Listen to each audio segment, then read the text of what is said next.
欢迎来到新兴消息频道，请订阅频道，所以大家不要错过当天最热门的新闻。我们今天的时事通讯包括以下内容：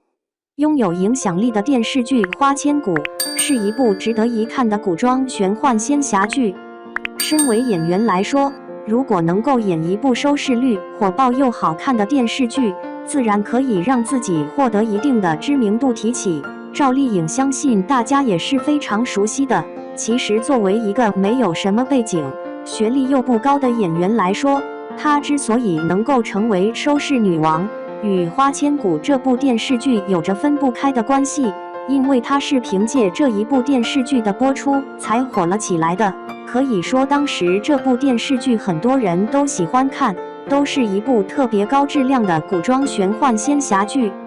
虽然说在如今的社会当中，想要拍摄一部武装玄幻仙侠剧不是很困难的事情，但是想要拍摄成功的话就是有难度的。作为一部由林玉芬、高林豹、梁圣权联合执导的电视剧来说，其实在拍摄的时候他们都没有想过可以火爆起来。毕竟当时的领衔主演除了霍建华有着一定的名气以外，赵丽颖基本上属于一个小透明的存在，就连霍建华当时的名气也不是特别高。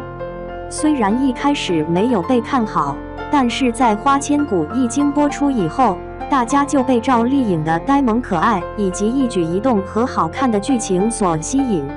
这一个故事当中并不是特别甜的故事，反而是有一些虐恋。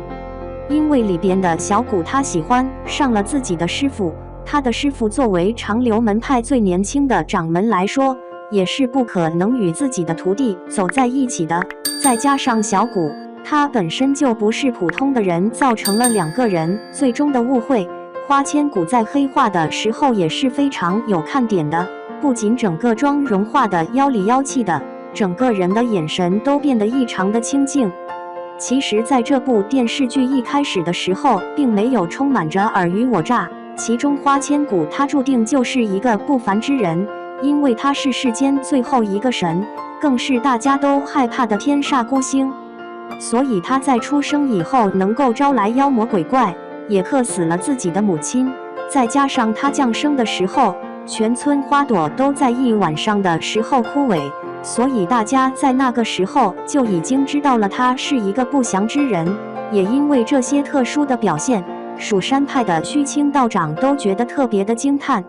当然作为一个有善心的人来说，清虚道长也不忍心这个女孩子没有人管，所以就叮嘱花千骨的父亲一定要让女儿到蜀山去学艺。在花千骨16岁的时候，正是长留界选举新掌门的时候，白子画身为受掌门人，其实并没有什么心思要接任掌门之位。